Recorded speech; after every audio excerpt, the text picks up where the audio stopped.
If you're building your own online coaching business, you might be wondering, when should I hire my first virtual assistant? This is a super common question that I get fairly frequently from my students and clients, and so that's what we're going to be talking about in today's video. Let's get right to it. The first thing that you have to understand is that the role of the virtual assistant is somewhat unique to the online business space. It's someone who occupies basically what would be kind of an operations role normally in a different type of business, and often a customer support role as well. So it's a combination of customer support, a little bit of a personal assistant, but not so much that. Maybe just like the managing your calendar aspect with your clients, but also the operational role in terms of setting up your tech, maybe adding some tweaks to your website, and maybe sending out your newsletters for you. So the first thing is you have to understand what exactly a VA, where exactly a VA fits into this type of business. Now, with that being said, when to hire your first virtual assistant, I have a rule of thumb, which I call the 10-hour rule. And what that is you should start looking around to hire one when you've got at least 10 hours a month of work to outsource. So what does that look like? Here's the thing. The beauty of building an online coaching business is that you have a lot less overhead than pretty much any other type of business. And you can earn higher profits from working with fewer clients. So when you're starting out in the beginning of your business, most likely what you're doing is you are going out there and connecting with clients, and you are working with a handful of clients, and that's it. As you can imagine, there's not a lot of stuff within that for you to be outsourcing to a VA. You don't need to, you shouldn't be having your VA do your marketing for you, because that's the lifeline of your business. And you definitely should not have a VA handling your clients with you. And in the beginning, if you have, let's say, 5 or even 10 clients, that's not so much work that you can be outsourcing 10 hours a month to a VA, or there shouldn't be. Now, that being said, as you start growing your business, what are the things that you're going to be adding in, right? You're going to start building your email list. And so you're probably going to start setting up and writing newsletters to your email list. And this is down the road after you've gotten your first few clients. And so that VA can, at some point, start setting up your newsletters for you. If you are publishing blog posts, you or someone you hire might write the blog post, but maybe it's time consuming to set it up on your blog. And so a VA could do that. As you start getting more client inquiries, as you start maybe selling group programs or courses, you want someone to be handling your customer service. So those are the main pieces that you would most likely be looking to outsource, especially in the beginning of your business. When does that happen though? Here's my personal philosophy.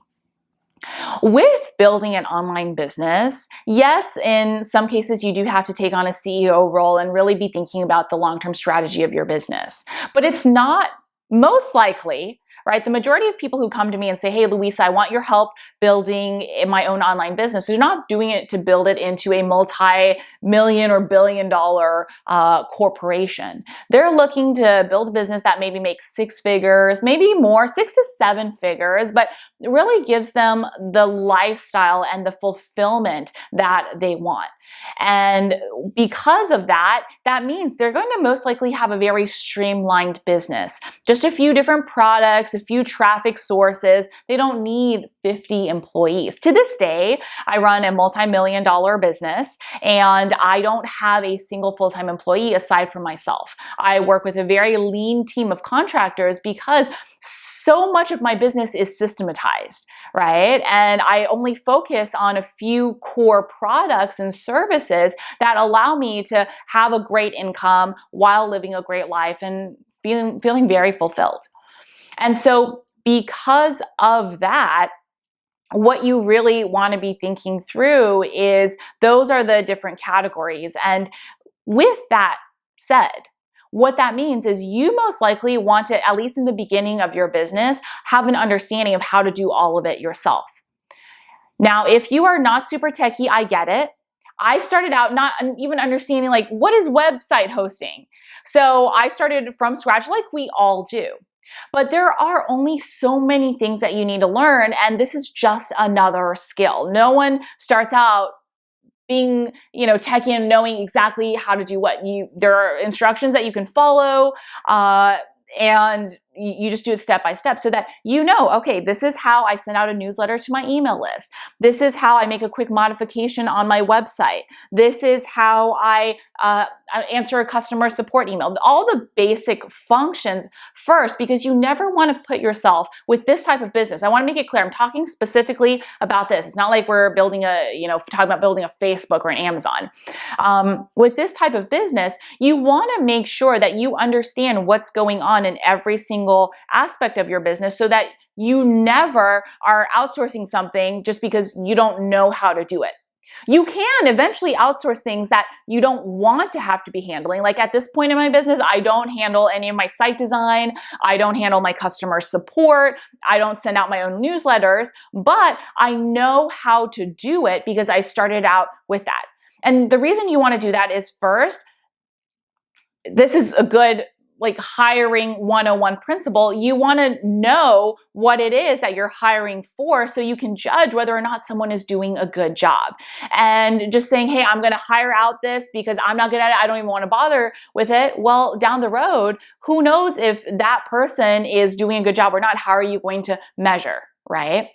And so also, with this type of business, because it's for you and your lifestyle, you don't want to be on the hook to someone to continue have to paying them to do this basic thing for you in your business, or else you can't run your business, right? Again, for this specific type of business. So that's really important. So when did I get to the point where I hired my first VA? It was actually right around when I crossed 6 figures in sales. And even though I had a job while I was first starting my first online business, and I could have hired out a VA sooner, I went through exactly what I just recommended. I made sure that I knew all the basics of all the basic things I needed to do tech-wise, customer support-wise. Because I chose the right business model and I was working with only a handful of clients, I was able to handle my customer support. It wasn't like I was dealing with hundreds or thousands of clients. I mean, I wasn't even dealing with 50, right? Probably more like 10 or 20 at most. And so it was very manageable for me. And then what it allowed me to do is really understand what someone needed to be good at, a VA needed to be good at for me to be able to hire them. I definitely didn't outsource my marketing, which I do see a lot of newer entrepreneurs wanting to do, like outsource, okay, let me write my posts and have someone post them. That completely defeats the point of engaging with your audience, and which is what you should be focused on initially. And right around 6 figures for me was when I was getting ready to launch my first decent sized group program. So I knew, okay, my goal for the first launch was to have 33 students go through that program. And I knew, okay, we're probably going to be getting a lot more customer support questions. I don't want to have to be dealing with any payment processing issues, anything like that. I want to be focused on really creating my amazing launch, then delivering my program and the things that I really enjoy doing and that people are coming to me specifically to get from Louisa. And so I did that. I hired my first VA right around that point. And right around that point, coincidentally, was when I hit about the 10-hour rule, where I had 10 hours or more of things that I needed help with.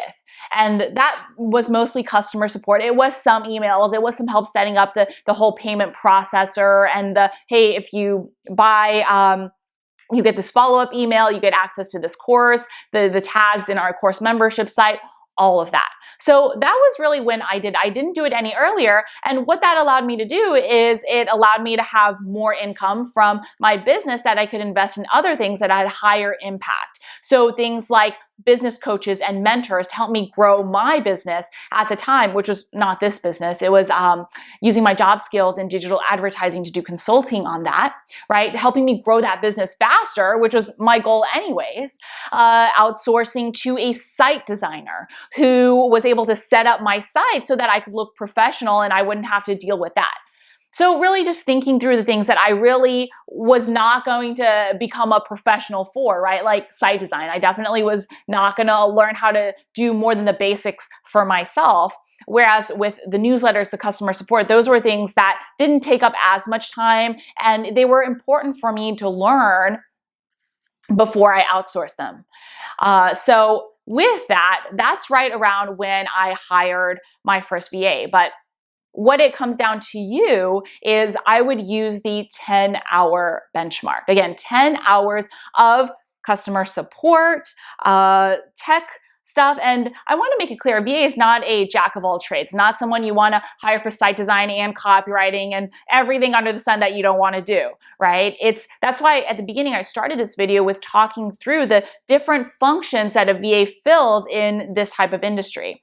And so the tech support in terms of setting up your newsletters, maybe uploading some content you wrote to your blog, things like that, where you can lay out a very systematized process and it's not something that needs to be done by you after you understand the basics of how to do it for yourself initially. And so doing that, when you have 10 hours per month of that, all those kinds of things, that's when you want to be going out there and looking for your first VA. And so I have a slightly different take on it than a lot of other maybe business coaches or whatever advice you've heard out there where they might urge you to outsource earlier. Hey, here's the thing. I am all for smart outsourcing, right? I am all about that because if it's a business where you're having to do everything, that's not a business. That's just a very stressful job. Maybe high paying, but very stressful. However, there's a time and a place to outsource different things. It's not about outsourcing to just not have to do something that you don't understand, right? Especially for this type of business, these are all basic things that you can understand first, which is going to make you a much better manager and give you a much better ability to hire the right person. And then strategically outsourcing in a way that gives you the right priorities, right? Maybe you want to outsource and hire a mentor first, or invest in a course first to help you build your business faster. Or maybe you want to outsource and hire like a site designer, or maybe you want to outsource and get some really great brand photos. Not that you need those to get your first few clients, but I understand that sometimes it just makes you feel so much better to have certain things, right? So those are my recommendations for when to hire your first VA in your own online coaching business. Now, I have two other things for you today. Another really common question I get is, should I offer refunds or guarantees with my coaching packages or my online courses? And so I've got another video for you where I talk through that, the reasoning behind both sides of the argument and what I personally do and recommend. So that video is somewhere on the screen and or linked in the description below, so make sure you check that out. And then aside from that, I have a really cool PDF for you on my escape velocity plan to build a six-figure online coaching business and break free from your 9-to-5 forever. It's the plan I personally used to make over six figures before I left my very demanding job. So how I found the time, the business model I used, all of that. You can get that PDF. Again, it's either linked somewhere on the screen or in the description below, so make sure you check that out. So that's it for this video. If you are new to this channel and you really enjoyed this video, make sure you hit subscribe to be notified when I release a new video every week on building your own online business and going from employee to entrepreneur. All right, thanks so much for watching and for being here. Leave me a comment if you really found this helpful, and I will talk to you next time.